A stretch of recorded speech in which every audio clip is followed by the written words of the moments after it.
Morning. Thank you, Kevin. I'll be speaking about something which is of immense interest to everybody. That's how to provide a roof to all. If you recall, a couple of days ago, our Honorable Prime Minister had also spoken with our Minister that by 2022, we want to provide a housing for all. Now, my presentation is largely based on evidence-based policy making. What are the steps we are taking to make the policy and what is the direction of the policy? Now, as you're all aware, Honorable Prime Minister has been saying People's Public-Private Partnership. So what he's done is to add another P to the existing PPP. And the way we have sort of made it operational is that we have to involve the people in policy formulation and execution. Moreover, this is an iterative process which goes back and forth. And that's important. All of you, when you make a house, it's so personal, you have to be involved. Now let's see what housing, the importance of housing to the economy. It is the fourth largest job generator in the economy. 99% of jobs are informal. Informal means the poor and the disadvantaged get employment. Now, we had this study done on input-output matrices, and from that we found that the number of persons who are employed to produce 1,00,000 units of output in terms of housing is 2.34. It is one of the highest among all the sectors. Now, every lakh invested produces around 4 jobs. And for every rupee invested, 12 paisa comes back to the government as indirect taxes. So this is the significance of the housing sector. Now, housing can be viewed, one way of viewing housing is the shortage of housing. And generally all estimates come to around 18 to 19 million units shortage. Now this also includes, besides homelessness, the houses which are congested, which are obsolescent, and which are nearly unserviceable, but people are staying there. Around 15 million houses belong to this category, making some people say that actually the problem is of housing poverty and not complete homelessness. Now, let's see why is this shortage there. The primary issue is the income. You see, the EWS and LIG, who account for about 95% of the housing shortage, cannot afford a home we are giving them. And they do live in self-built and inadequate housing. Again, go back to the idea of housing poverty. Now just see this. This shows you the percentage of housing shortage by income groups from 2007 to 2012. As you can see, around 90% is of EWS and LIG. And we have a priority sector lending for housing which is up to 25 lakhs. And it is entirely clustered between 21 and 25 lakhs. There's hardly any loans being given to less than 5 lakhs. The complete clustering is between 20 and 25 lakhs. Now, the second pie chart shows you the nature of the housing shortage. See, 80% is congested housing requiring some sort of, incremental housing in that same location. And the 3% is homelessness. Now, generally, when we give a house to a person, we say it should be around 5 times the annual income. It shouldn't be more than that. Now, the median income is around 60,000, and the range between the mean and median is around 60 to 90,000. So maximum they can afford is 4.5 lakhs. Now, loaning programs are not delivering houses to these set of people. But this is the largest component to be covered in the Housing for All program. Now, this again gives you, figuratively, where are these poorest in between and the richest? Now the shortage of 18 million homes, this is where the shortage is. See, less than 10,000 rupees is 49 million, 10 to 15,000 rupees, this is the monthly income, is 13 million. So broadly we are moving in a direction of having 4 categories for sort of ameliorating this housing shortage. One are these slum dwellers, which is the slum redevelopment. That is, give these people money, let them remove the obsolescence, the bad condition of the houses. The second is, we are still thinking of this to promote rental housing. There is strong evidence that workforce participation is positively correlated with rental housing. Now, rental housing, one way is somebody builds for rent. Another could be, we could think of vouchers for the poor and there are lots of people who don't want to build a house, they would like to stay in a rented house. Then there are some houses and cluster of houses which are on what we call hazardous land next to railway stations, on canal bunds, which really cannot be built. So at least we could provide them some infrastructure.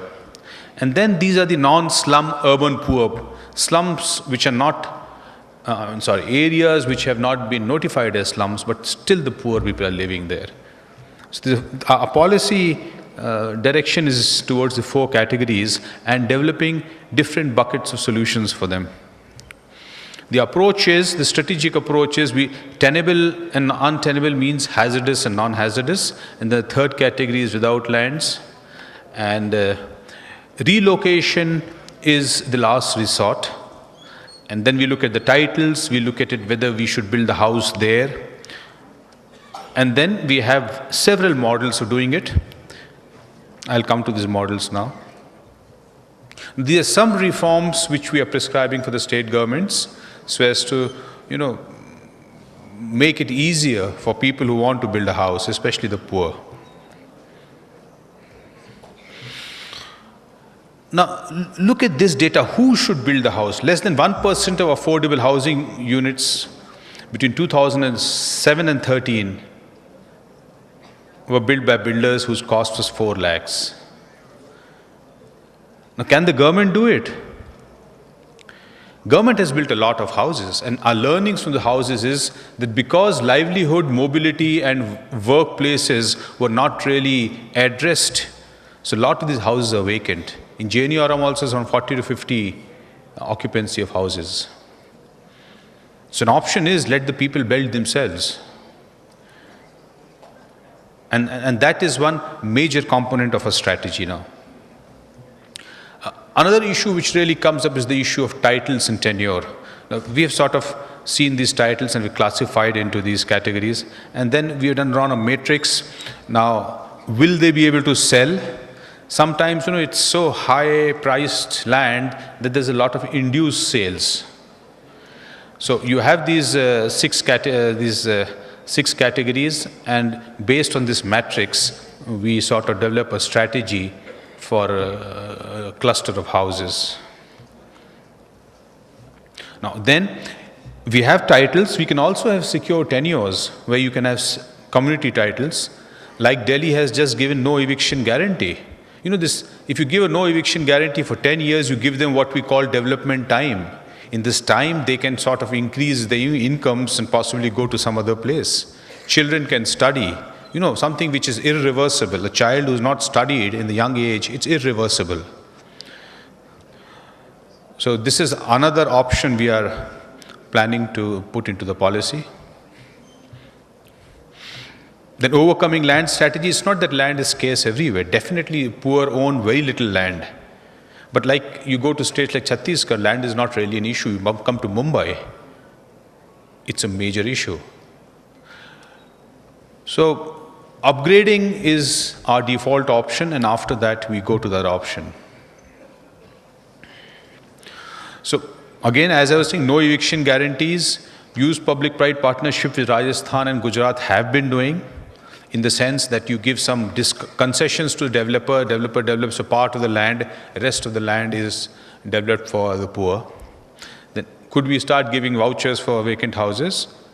Or as some would suggest, even build rental housing and make the conditions of operations for rental management companies much simpler, because for government to build and collect rent is a major challenge in the Indian environment.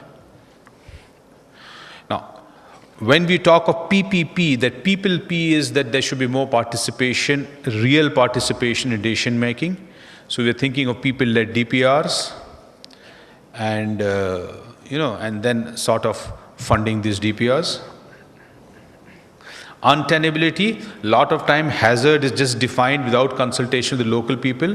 So we've been asking states now to revisit the notion and the fact of untenability, and in consultation with the community, and to see ways where you can reduce the hazard location of that area. Thank you.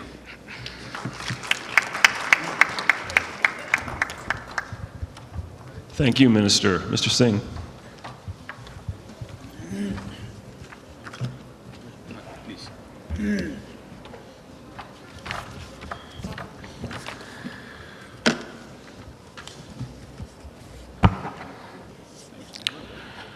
Thank you very much. I think the issue of affordable housing, this is a very crucial topic so far as UN Habitat is concerned, because housing is basically in the genes of UN Habitat. When we were born in 1978, we had only a single mandate to talk about housing for all in all the developing countries. So therefore, as a matter of fact, housing as well as slum upgrading continues to remain a very important program of UN Habitat. But before I really take up my few slides, I would also like to mention that we have talked about smart cities development for future, basically that. But the 20th century model has really failed. The 20th century urbanization model promoted basically high-level zoning, car dependency, high energy costs, and as a result, what we are seeing is the kind of unplanned growth and resulting in slums and housing backlog. Therefore, I think, the whole model has to really change, and the vision which is being shown by the new government in that sense, I would say that certainly should really change the whole development process in the urban areas. But I would also like to mention, before we talk on the housing, that we are building cities for everybody. We should not build neighborhoods which are called pro-poor neighborhoods. They need to be integrated. The affordable housing, as a matter of fact, should be part of that. In fact, I think the vision which is really being shown is, yesterday the president of the World Bank said by 2030 we should eliminate poverty from this globe. If poverty is not a permanent condition, then as a matter of fact, the affordable housing should be part of, I would say, the entire city development. They should not be segregated. We should not really take them outside the city where the land is cheap. So therefore, we have really to find out models which, as a matter of fact, are really affordable. And it's also an issue of designing. There are going to be inputs from some of our colleagues in the panel on the designing of the houses. The affordable housing should be designed in a manner that the occupants continue to develop them later on, rather than vacate and find another alternative place when the pocket permits them. So the idea is that, we need to have a kind of very integrated kind of approach for that. National and local governments, as a matter of fact, do have challenge because they have to influence private entrepreneurs and mortgage companies to lend to the poor. They have to really finance slum upgrading also. Access to credit has really been very, very limited, expensive, and housing markets, they have really failed to adequately respond to the demands of the most poor and those living in slums. The role of the private sector so far has really not been very, very clear. Microfinance institutions also are still at a very experimental status. And in the absence of affordable former housing options, the majority of the urban poor continue to address their housing needs very informally. I am just giving you some global scenario that in 2013, over 860 million people, they were living in slums. I would say, we call it in broad terms, nearly 1 billion people live in slums, up from 725 million in 2000. The number of people living in slums and squatter settlements has gone up significantly. Housing challenge, therefore, is really enormous, not only in India, but also globally. We require by 2025 nearly 1 billion new houses, 50 million new urban dwellers per year. So the present housing stock is very inadequate. And as a matter of fact, there's a study by McKinsey which said that US dollar 650 million per year are really required. US dollar 9 to 11 trillion dollars by 2025. Now, we really need to find ways forward to housing finance sector development and its inclusion. Given the commitment of the Government of India to ensure shelter for every household by 2022, it's important to have government interventions to develop and contribute to adequate, affordable, and inclusive housing finance sector development. There's a need for national housing strategy to work with all the states in India and private sector partners in this regard. I would totally agree with Mr. Sharma, who really mentioned that government cannot really build those houses and give it. He has already given those statistics. I don't have to really repeat, but very obviously, estimates of the technical committee in 2012 really indicated that almost like 90% or 95% of the shortage is mainly for the economically weaker sections and low-income groups. And their affordability also is a very major question mark. Housing requirements by 2022, which is the now target for this, I would say that new government and the new vision which the Honorable Prime Minister has given, will be 30 million. There is a present shortage of almost like 18.75 million, but naturally every year if you are, as a matter of fact, adding 1 million housing shortage every year, by 2022 you require to add 30 million houses. And the investment required by 2022, in very simple terms, if we just take 7.5 lakh per unit, you require 22.5 lakh crores.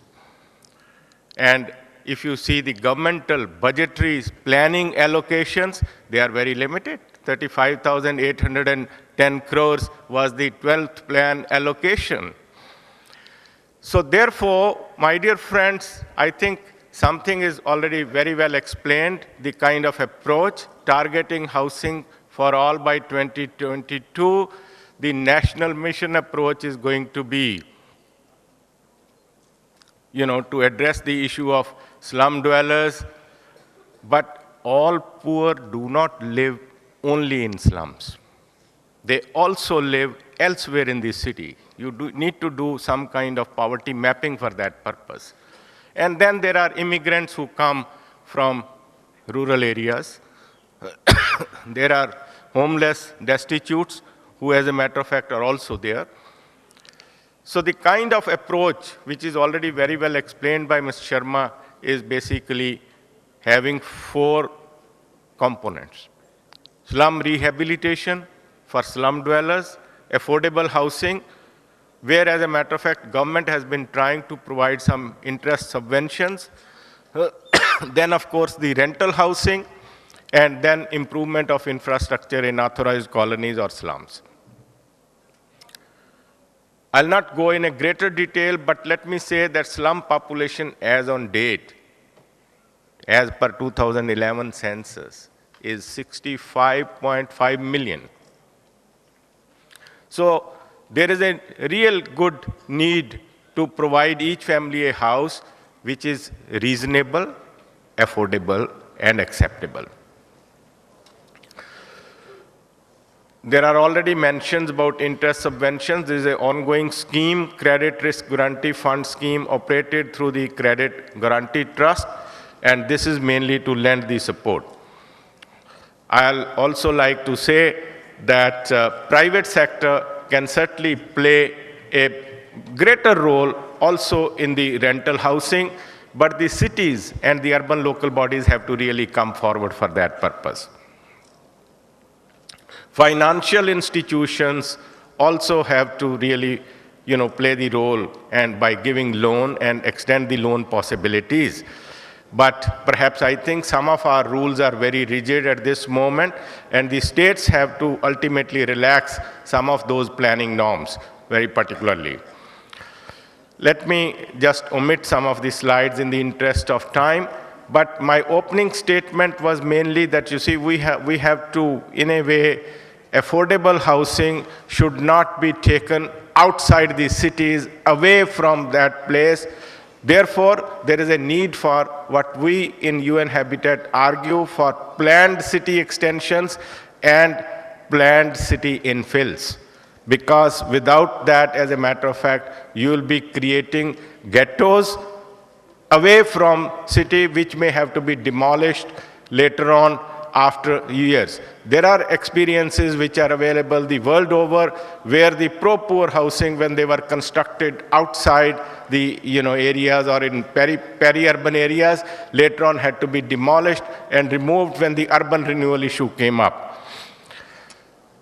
I'll not go into some of these slides, but obviously I think they have already been talked about for sustainable water supply, good public transportation, to reduce vehicular congestions, and addressing the issues of slum population or open spaces, etc., because they are the agenda mainly to ensure that our cities, if they have to really become livable, as the Honorable Minister said, to make them smart, these issues have really to be addressed.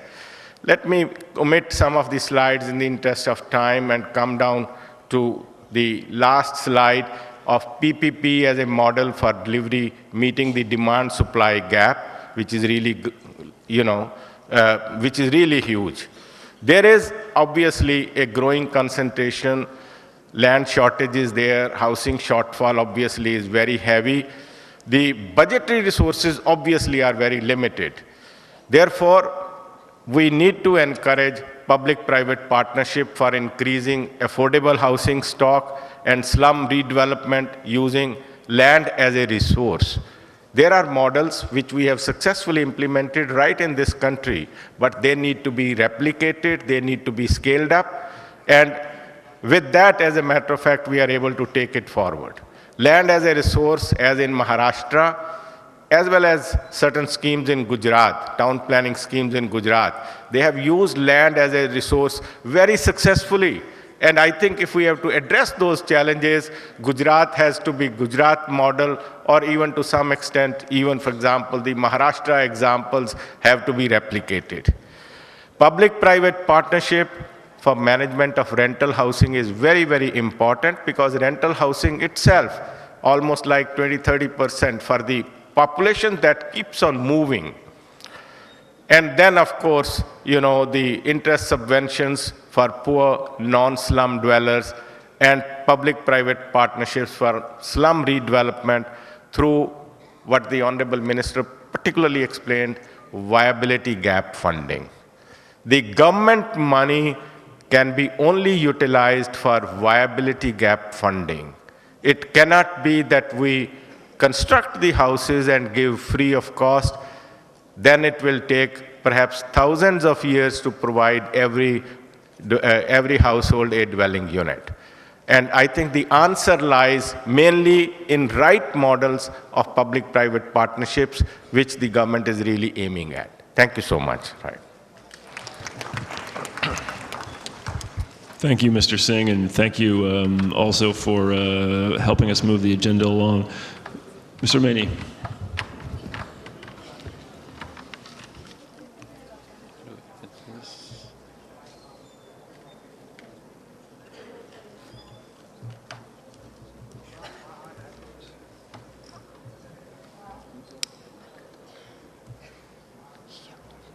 This is yours. Yeah.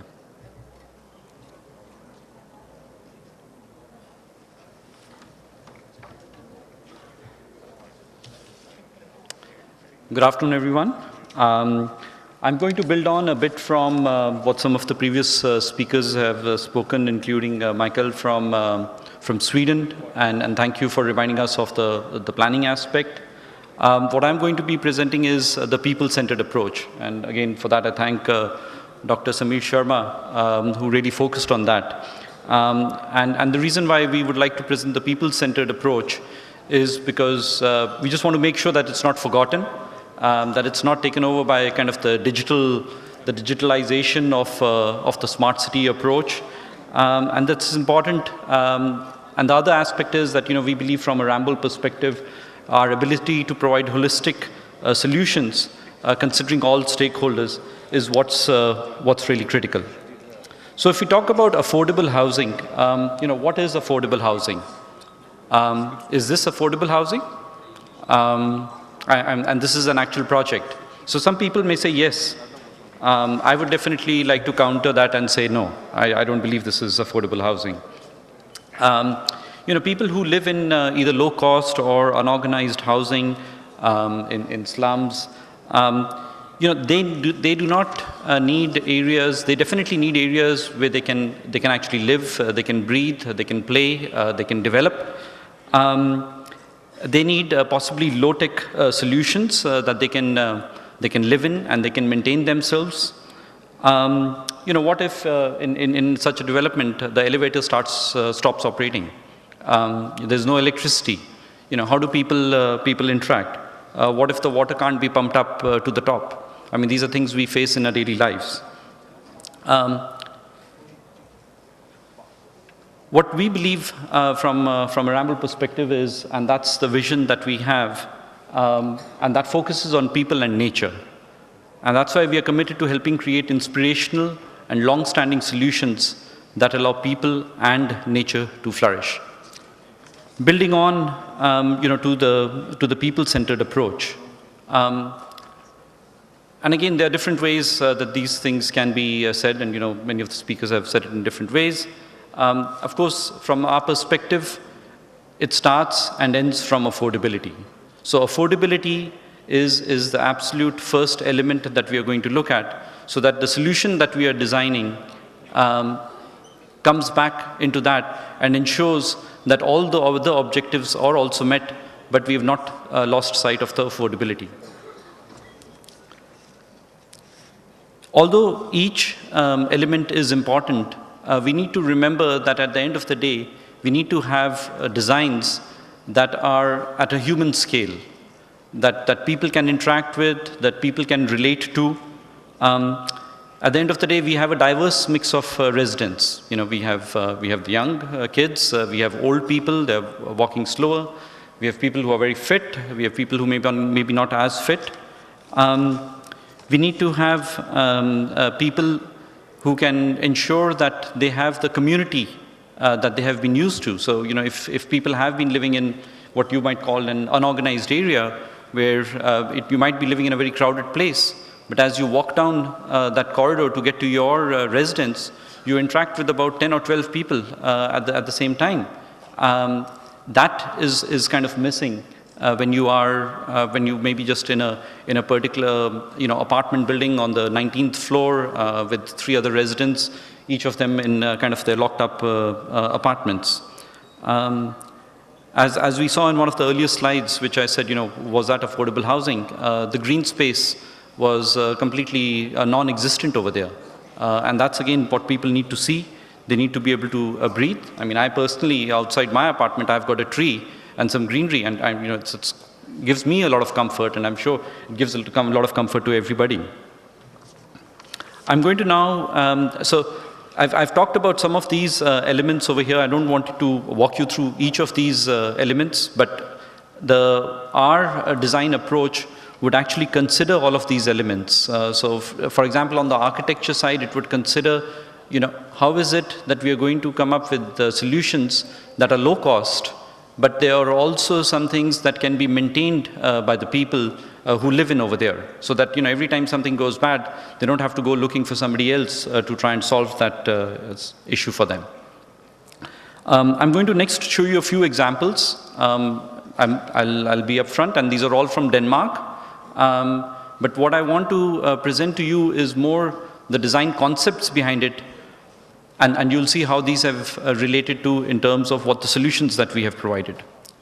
Just like in India, there are several places where a lot of redevelopment needs to happen. So it's a brownfield approach. So this is a place in Albutsland North in Denmark.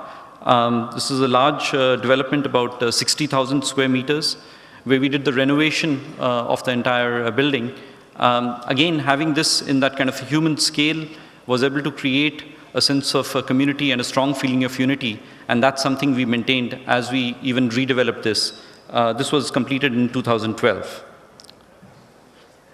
Another example is Glodalampin. This is a much smaller development, only about 6,000 square meters. The elements that we focused over here were on the low energy and affordable housing, so in terms of keeping the cost low. So there were a number of, again, it's a very simplistic design, one would say, but it allows us to have quite a few number of precast elements which we are able to construct off-site. We maintain the quality, so when the people get a finished product, they're quite happy with it. But at the same time, it's also something that's not going to hurt the pocketbook in the long run because of the low energy costs that will be there. This project was completed in 2013. Another one is in Elebo, and the concept over here was both from the green space perspective, but also creating a sense of community. This is a place where people live. This is a place where they have to interact. There are options other than just the regular green spaces to create some kind of small kind of a farming garden, a place where residents can be there, but other people can interact. You have composting happening on site. So again, there's a number of elements that are built into, again, from at a human scale, so that people are able to live there properly.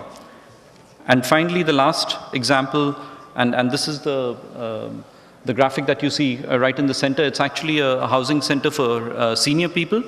And over here, what we were able to do is, by having a variation of the green space and the livable spaces, but also having some shared public spaces, allowed the interaction of people. So I'd just like to, again, come back to the elements, which I think Dr. Sharma presented up front, and even Michael from Sweden said, was that we need to ensure that we are able to plan all of these things initially up front, then we'll be able to design them well, and it's a livable space which people can use for several years to come. Thank you.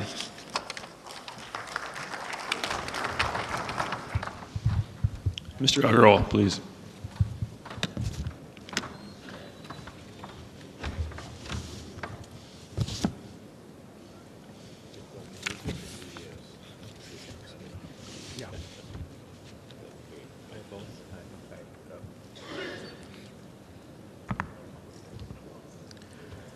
The 21st century is going to be the century of smart cities.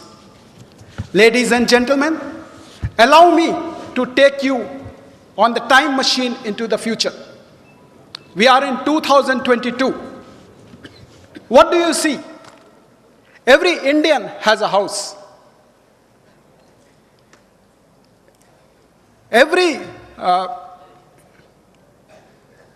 There are 90 smart cities already. All municipalities are fully e-enabled. Transport is fully integrated, and at the click of a button, you can take out the ticket and use any mode of transportation. Intelligent traffic monitoring and parking systems. There is absolutely no load on the environment. Waste management and treatment is all decentralized at various locations. The air is so fresh, it looks like a perpetual holiday in Northern Europe.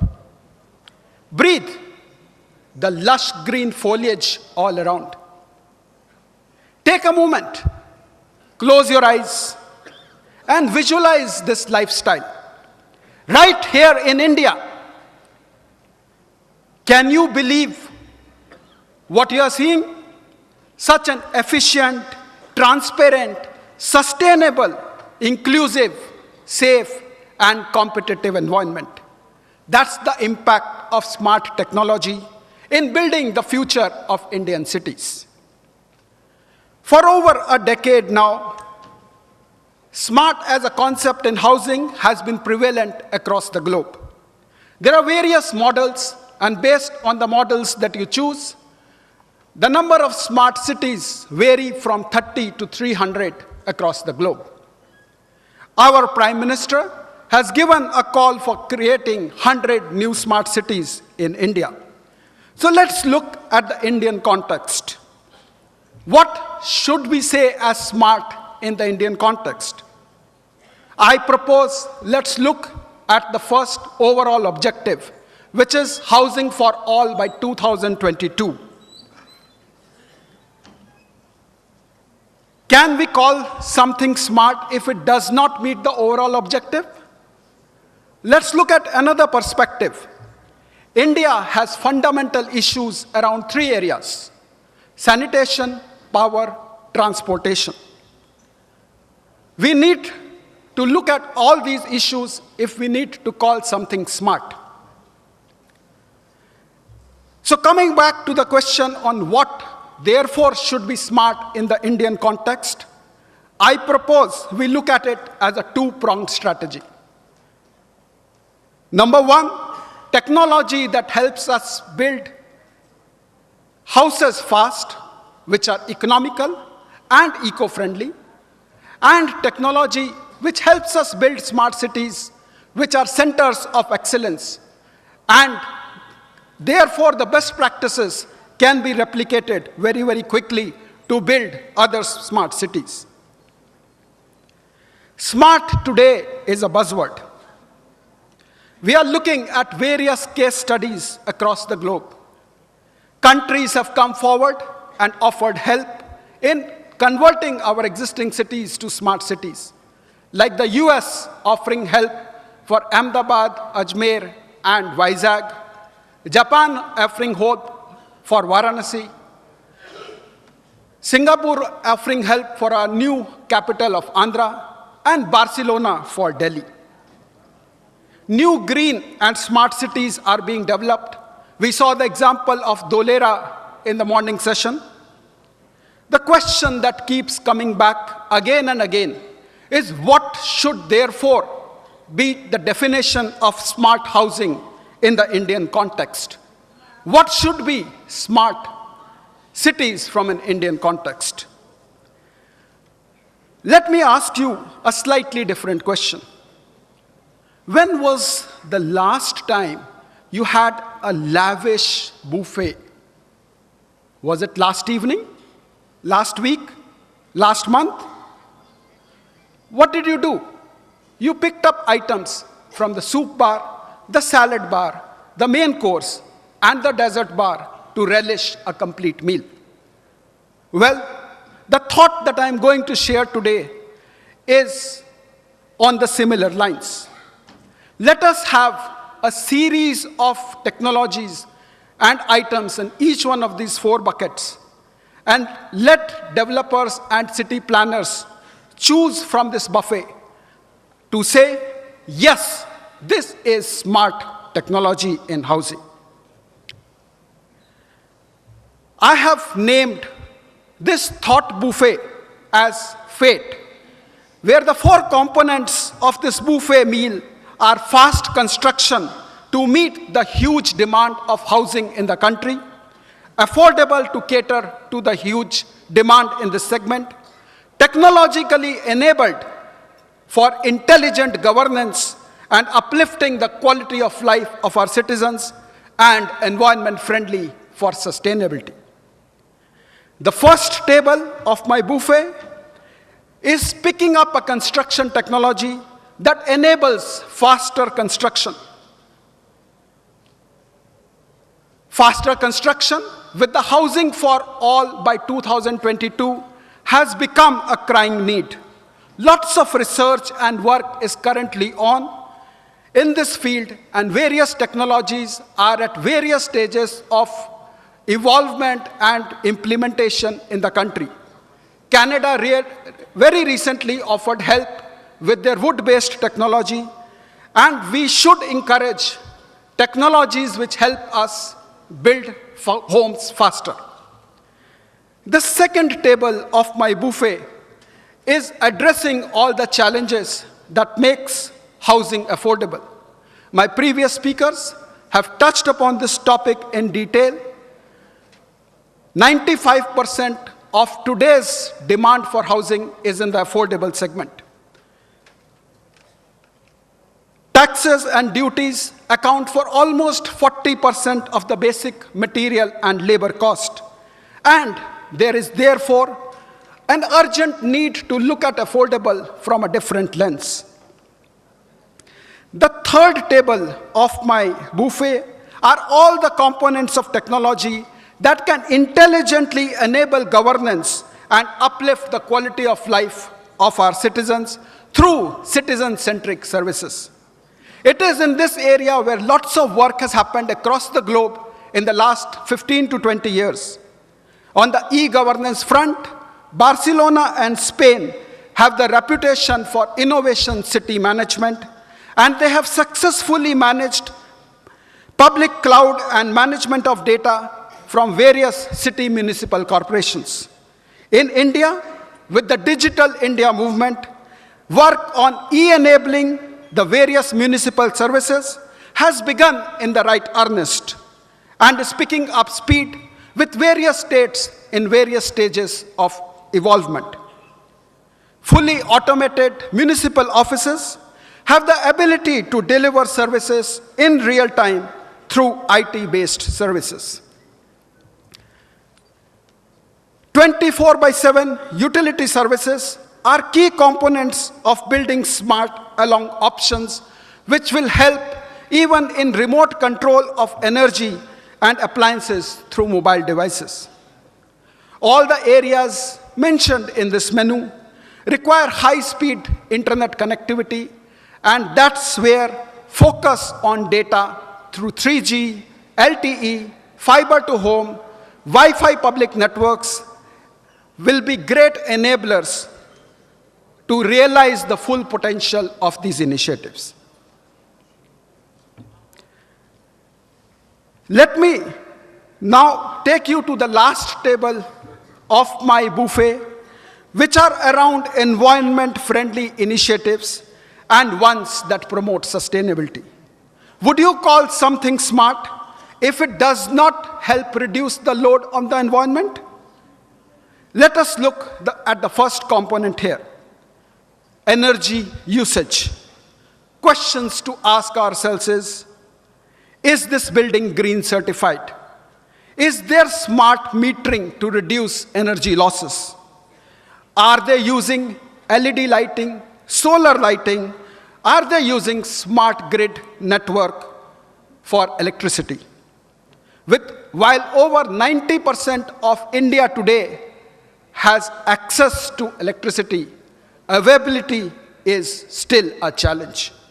While generation of electricity through newer methods and alternative fuels will continue, can we take steps to conserve energy and improve universal 24/7 access and then say, yes, this is smart?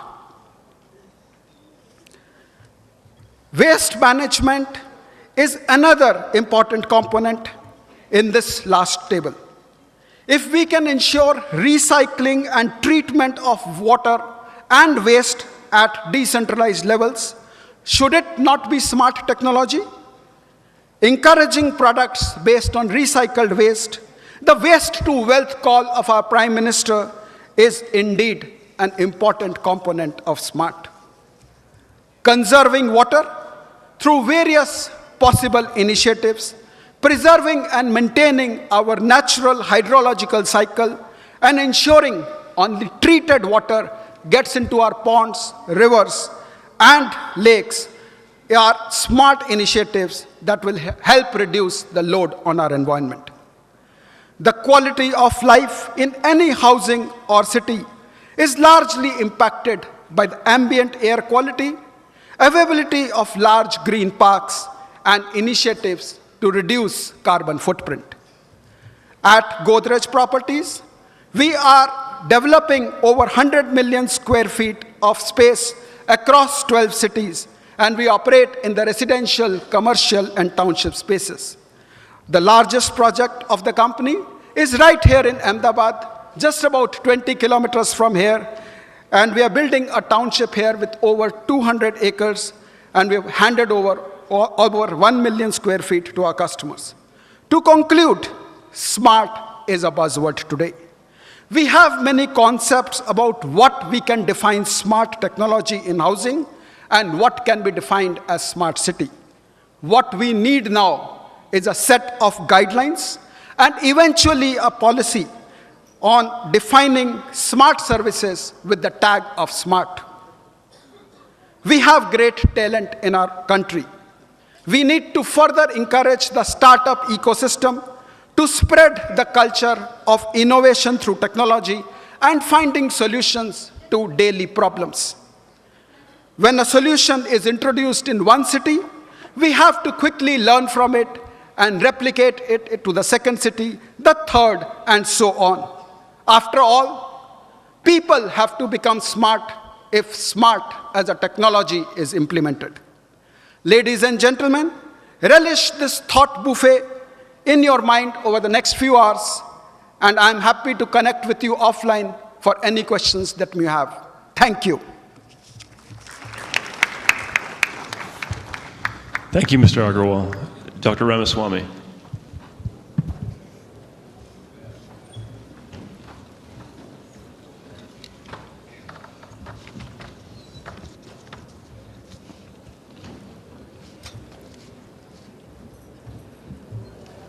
All right, so hello everyone, and I think I have the privilege of being the last speaker between you and lunch, which is not the best position to be in. But I'm hoping to engage you with a slightly different tack on today's topic of housing. I'm actually going to talk about settlements, human settlements in the context of housing, or housing in the context of everything else around it. So a little bit more about me. I'm going to talk about sustainable and livable urban built environments, and I'm going to draw upon case studies from India, China, and the US.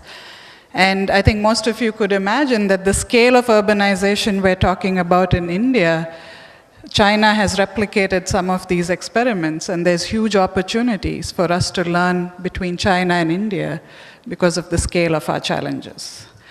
Okay, so these are some other things I'm doing. I'm currently directing a US National Science Foundation grant that's exploring sustainable cities in China, US, and India through collaboration with several of the universities listed here. And we're interested in partnering with cities in China and India, and this is the reason for us being here at Vibrant. And I'm also looking through the United Nations Environmental Program at a very critical issue. We've talked about individual cities, 100 cities, a few cities, but the UNEP is asking, is there enough stuff to make 1 billion people urban? Is there enough gravel? Is there enough water? Who's going to support, and where are we going to get these fundamental materials? So what I'm going to show you is more of a systems approach, looking at cities of different types. So the big questions we're asking is, how do cities grow? How do they grow from smaller cities to larger cities? What makes the urban built environment environmentally sustainable, healthy, and livable? These are the things we say we want to do. Do we actually know how to model them? Because it's not easy. What is the best way to plan for future urbanization? And so in each of these, this is what we're going to address. What are the types of growth patterns that create different typologies of cities? What is the role of service provisioning and infrastructure? We've talked a lot about that. But really, if you want to build smart cities, it's important to know what metrics help track progress. So we'll talk a lot about metrics. And then we'll talk about learning and knowledge exchange between India and China as an example. So I'll talk a little bit about different types of cities, so we can get a sense of typology by size, but also typology by economic function. And so this is a neat picture of Shanghai as it is today. And this is Shanghai in 1990. And you can see just by toggling how radically different it is. But our issue is not that we all want to become Shanghai. We wish we could all become a financial hub. But the reality is we're going to have cities that are small. A good example would be 1 or 2 million in population. 60% of future cities are actually going to be this size. So we have to address this challenge. We have to address cities in other parts of the world that are aging. Minneapolis, where I come from, New York City is very much like parts of old Ahmedabad because the infrastructure is extremely old.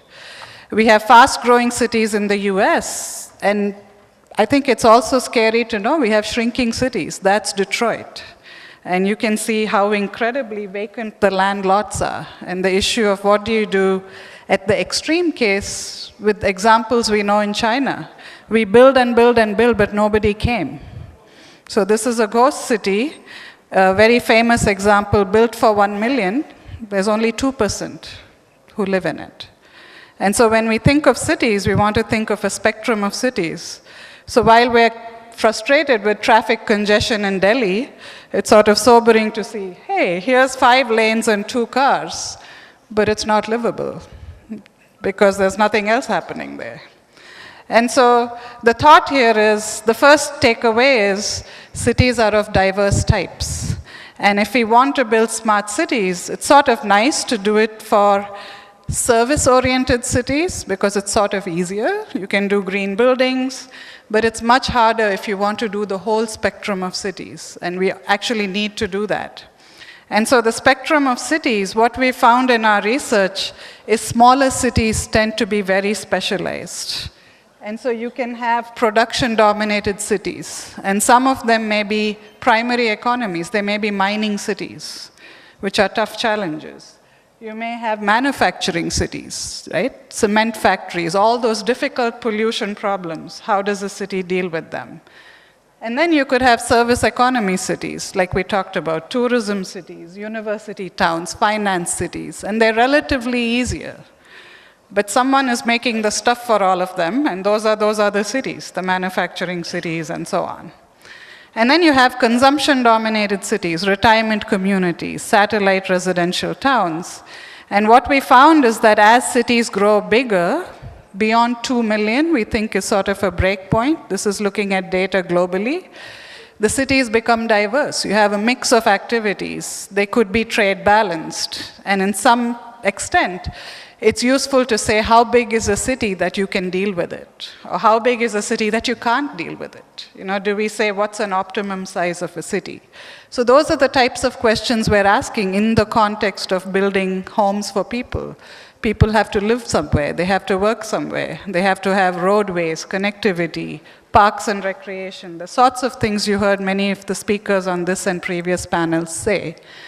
And so the second takeaway we're proposing is that if we really want to understand the trade-offs, we're not going to get health, environmental sustainability, growth, and livability just by magic. There's going to have to be tough decisions. There are going to have to be trade-offs, and we're going to have models to understand which are the win-win situations and which are the situations where you're going to have to make tough decisions where you're going to have to make trade-offs. And so in our group, we've developed a framework, and that framework focuses on these. So we call these our 7 key infrastructure sectors: providing electricity, transportation fuels, food, water, sanitation, connectivity, including information connectivity, but road, rail, freight, airline. Where is the stuff going to come to make our construction materials, right? So we know that we're actually mining gravel and sand from riverbeds. So you're starting to see the connection between construction materials and water in ways that we never understood might ever happen. And then we have to deal with the issue of waste and pollution. And so what we have is a framework that says, and we have it, it's a working framework that uses models from different disciplines to say that these are the elements of well-being. We have to have basic provision, and we've talked about this, but our basic provisions can be constrained by supply chain disruptions. What happens when you have drought? You can't do coal production, electricity, you can't have hydropower, and food and water at the same time. And parts of India and China are in that position of extreme water scarcity.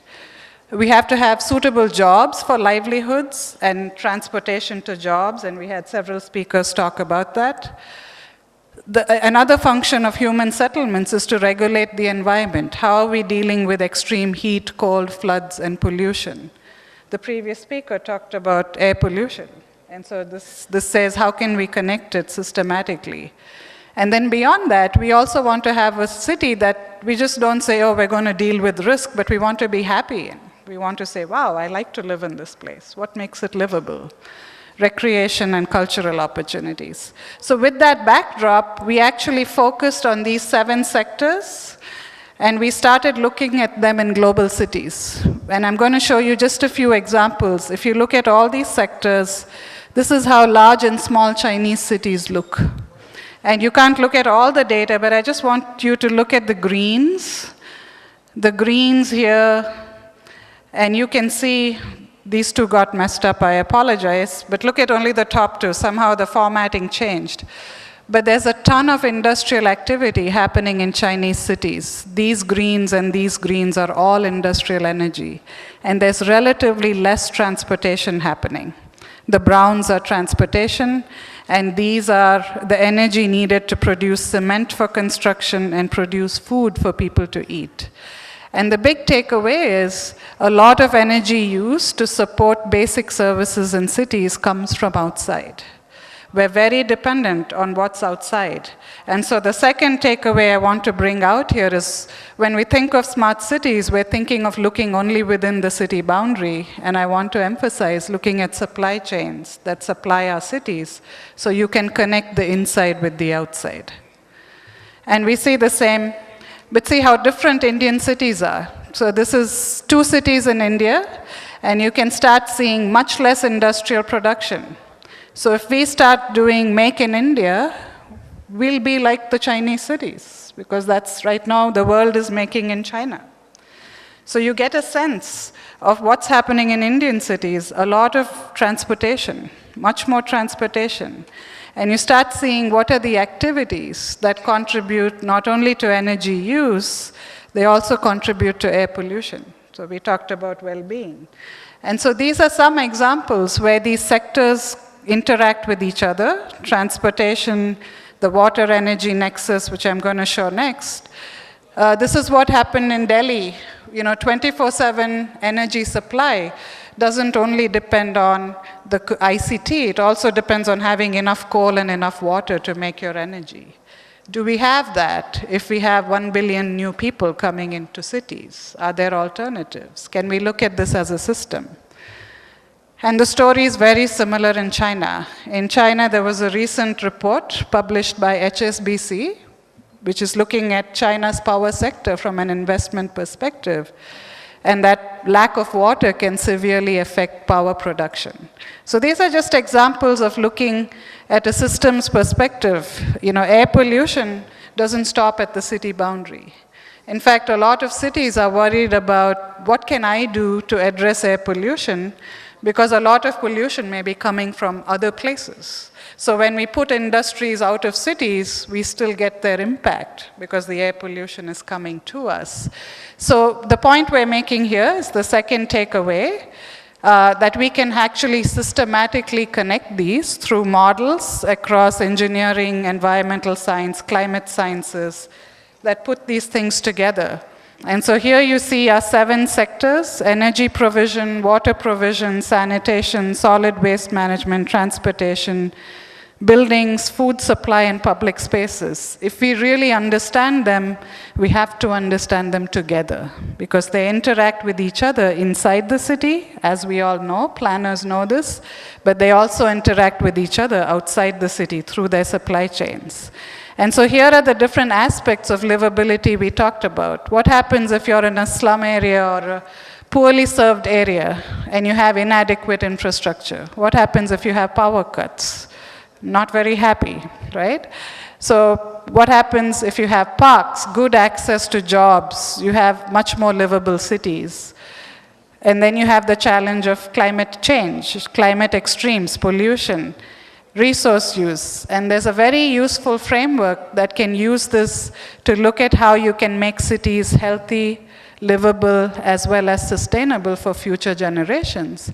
And what our research group is offering is partnerships with cities to test this framework. The framework is a lot of modeling from different disciplines using real data in cities. And so that's our case takeaway number 2, that our cities are very diverse, but we need a place-based view. Every city is different, but you can describe each city in terms of standardized models so that the methodology is the same. We want to look at supply chains inside and outside the city boundary, the way I described. And we also want to look at all sectors together. So looking at housing, looking at transportation, looking at all these separately doesn't give you. What you really need is looking at them together inside the city and looking at them together, how they interact in their supply chains outside. And a good example is the competition between food, water for energy, and water for municipal use and industrial use. There's serious competition that will need difficult decisions to be made. And so the last takeaway is, how are we going to measure progress? In addition to tracking things inside the city, we should be tracking things outside. I'm not going to go into these details. And so my overall takeaway is this, that we need to be smart about cities. We need to understand that there's a diverse typology. And it's so refreshing to hear that the Indian government is going to look at a diverse typology of cities. That's great. I think one thing we would like to offer is a standardized framework that connects these things using science-based tools. This notion of looking at in-boundary and trans-boundary supply chains, considering our sectors together so you can trade off and understand core benefits. And then what metrics do we track? How do we track them? I think a lot of smart people know that, but here we are to say, what do we track? And I also want to say that there's a whole slew of researchers who are interested in partnering with cities in a knowledge co-development model because we need practitioners, researchers, cities, policymakers to learn together from diverse cities. Thank you. And this is our vision for working in Gujarat. Thank you, Dr. Ramaswamy. I'm just going to sum up very quickly. This is one thing I jotted down in my notes here was just to think of lots of evidence presented here that we need to proceed carefully. As we've noted this morning, the energy is there, the money is there, the desire is there to improve our cities, but it's easy to make mistakes along the way. Certainly in the realm of affordable housing, it's something that I've witnessed living in the U.S. Can get quickly overlooked because it's very easy to shove, without even thinking about it, shove the poor populations out into the fringes of the city, and then you have a very different city from which you started with. With that, I will ask you to give a warm round of applause for our panelists, and then we'll make our way to lunch.